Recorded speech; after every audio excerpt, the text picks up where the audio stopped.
choose you. Have a God complex. Be overconfident, but still remain a good person. One doesn't have to exist without the other.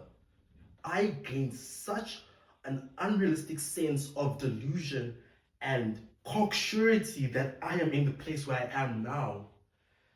It's so crazy to me that people think that being delusional and being over the top, being intense about what you want to achieve in life is weird and too much, you being extra. Uncomfortability breeds success. Anything within the realm of possibility becomes unimpossible.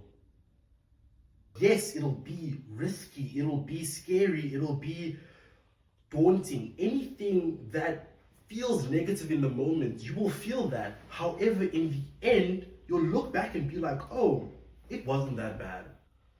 I mean, I'm still alive, I'm still doing great. I actually feel a lot better than I did back then, so why did I think that being uncomfortable was a bad thing?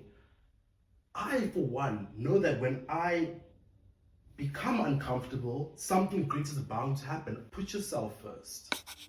A little cocksurety goes a long way.